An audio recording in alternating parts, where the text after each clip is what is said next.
I want to talk about one of the most transformative technology of our time.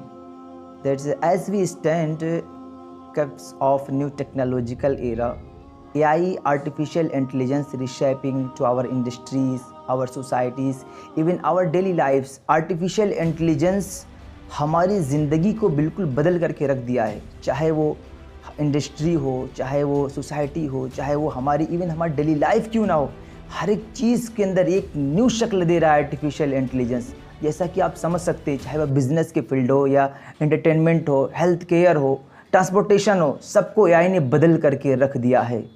हर जगह AI, जहाँ पर देखो तहाँ दुनिया के हर एक चीज़ के अंदर, गाय के दूध को दुहने से लेकर के प्लेन को उड़ाने तक हर जगह अब एआई का इस्तेमाल किया जा रहा है। डियर, अब एआई के आने से इसके बहुत सारे इम्पैक्ट भी हैं। अगर कुछ इसके एडवांटेज भी हैं तो इसके डिसएडवांटेज भी आपको मिलेंगे। अगर इसके फ़ायदे भी हैं तो इसके नुकसानात भी मिलेंगे। अगर आप इसके नुकसानात को देखेंगे, इसके डिसएडवांटेज को देखेंगे, तो बहुत सारे जॉब्स एआई के आने से ख़त्म हो जाएंगे। लेकिन डियर, यहाँ पे आपको होपलेस होने की ज़रूरत नहीं है। अगर कुछ जॉब जाएंगे भी तो बहुत सारे जॉब क्रिएट भी होंगे, बहुत सारे जॉब पैदा भी होंगे।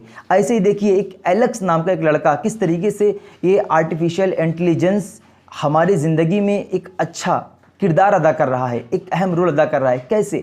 एक एलेक्स नाम का लड़का जिसको ग्रोथ था, यानी अपने पाँव को घसीट करके चलता था, उसकी माँ ने 70 डॉक्टर को दिखाया, 70 डॉक्टर के पास इलाज कराया, ट्रीटमेंट कराया, बट किसी डॉक्टर ने कुछ नहीं बताया। डॉक्टर को समझ में नहीं आ रहा था इसको हुआ क्या है। लेकिन फिर उसकी माँ ने उसके जितने डॉक्यूमेंट्स थे, उसके जितने रिपोर्ट थे, blood test, MRI, CT scan, सबको चैट जीपीटी पर उसने अपलोड कर दिया। क्या है चैट जीपीटी? चैट जीपीटी एक एआई का एक टूल है। चैट जीपीटी एआई का एक टूल है जिसको आप ये समझिए कि उसको सर्च बार भी कहा जाता है और सर्च इंजन भी कहा जाता है। जब उसकी माँ ने उस पर अपलोड किया तो उधर से उसको रिप्लाई मिला, उसको जवाब मिला। उसको हुआ ये था टेथर्ड कॉर्ड सिंड्रोम। ये एक ऐसी बीमारी है कि इंसान के स्पाइनल कॉर्ड में कुछ टिश्यूज़ इकट्ठा हो जाते हैं जो जिस्म के अंदर ख़राबी पैदा कर देते हैं। फिर उसकी माँ ने उस चीज़ को लिया, डॉक्टर को बताया, फिर डॉक्टर ने इलाज किया, वो अच्छा हो गया। ऐसे की स्टोरी और है कि एक शख्स का एक पालतू कुत्ता था, एक पालतू जानवर एक इंसान के पास था, उसकी भी कुछ बीमारियाँ उसके अंदर थी, लोग समझ नहीं पा रहे थे, डॉक्टर को दिखाया, डॉक्टर नहीं समझ रहे थे, तो उसने भी चैट जीपीटी से हेल्प लिया, तो उसे पता चला उसकी बीमारी है, तो उसने इलाज कराया, ट्रीटमेंट किया, वो भी अच्छा हो गया। सिर्फ यही नहीं बल्कि दुनिया की बहुत सारी फील्ड में अब एआई का यूज़ किया जा रहा है। सिर्फ ये नहीं, आप देखें न्यूरालिंक। क्या है ये न्यूरालिंक? एक छोटा सा चिप है, एक इंसान जिसका नाम है अरबा, जब उसके ब्रेन के अंदर ये न्यूरालिंक को डाला गया तो अपने ब्रेन के मोमेंट से, अपने आँख के मोमेंट से उसने माउस के कर्सर को हरकत देना शुरू कर दिया। यहाँ तक कि बताया जाता है कि 8 घंटे तक उसने उसके ज़रिए से अपने ब्रेन और आँख के इशारे से उसने गेम को खेला। आप बताइए कैसे हो रहा है? ये सब आर्टिफिशियल इंटेलिजेंस का ही कमाल है। और बहुत सारी ऐसी चीज़, आर्टिफिशियल इंटेलिजेंस बिल्कुल इंसान की तरह एक्शन कर सकता है, इंसान की तरह काम कर सकता है। उसके अंदर सारे फीचर्स डाले जा रहे हैं, एल्गोरिथम्स के ज़रिए से काम कर रहा है वो।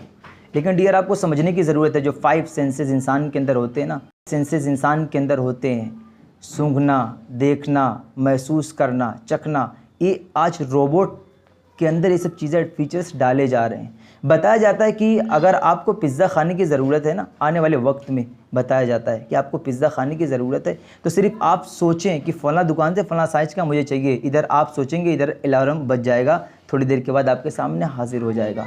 यहाँ तक ये भी बताया जाता है कि आने वाले वक्त में जिस तरीके से आप मोबाइल का यूज़ करते हैं, एक मैसेज को सेंड करने के लिए आप स्क्रीन का यूज़ करते हैं, टच का यूज़ करते हैं, आने वाले वक्त में सिर्फ आप सोचेंगे कि मुझे ये मैसेज फ़लाँ के पास सेंड करना है, वो मैसेज फ़लाँ के पास पहुंच जाएगा। सिर्फ ऐसे नहीं, बहुत सारे ऐसे इंडस्ट्री हैं जहाँ जिसको एआई ने बदल करके, एक आर्टिफिशियल इंटेलिजेंस का माहिर कैट ज़ेनबर्ग ये वार्निंग दे रहा है और बता रहा है कि यूएस की जो टेलीविज़न इंडस्ट्रीज़ हैं या जो एनिमेटेड वीडियो क्रिएट करती हैं, जो उसकी इंडस्ट्री है, ये बहुत तेज़ी के साथ चेंजेस लेकर के आ रही हैं। बताता है कि हमारे यहाँ 55,000 मुलाजिम, 55,000 एम्प्लॉय जो काम करते हैं एक एनिमेटेड वीडियो क्रिएट करने के लिए, 500 लोग 5 साल तक उस पर मेहनत करते हैं, तब जा कर के एक एनिमेटेड वीडियो सामने आती है। बताया जा रहा है कि इस तरीके से जो ये काम हो रहा है, आने वाले वक्त में 2 से 3 साल के बाद ये चीज़ें 3 महीने के अंदर एक अच्छी एनिमेटेड वीडियो एआई के ज़रिए से हम उसको क्रिएट कर लेंगे। और जो इसमें स्टोरी टेलिंग जो होती है, जो एक स्टोरी कहने वाला होता है, वो एआई स्टोरी भी कहेगा।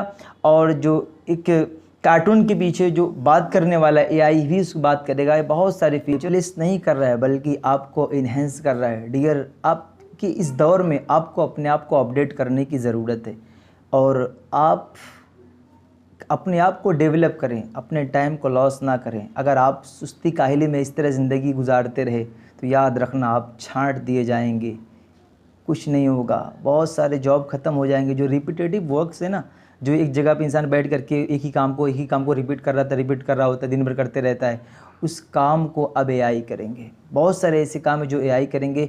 लखनऊ के अंदर एक होटल खुले हुए हैं, एक होटल की ओपनिंग हुई है, उसके अंदर मैंने देखा है सर्च करके, तो उसमें सब रोबोट ही काम कर रहे हैं। आपको कुछ चाहिए, रोबोट आपके पास आएगा, आप उस पर लिख देंगे मैसेज, उसके पास हिंट पहुंच जाएगा, वो चीज़ें ला करके आपके सामने वो हाजिर कर देगा।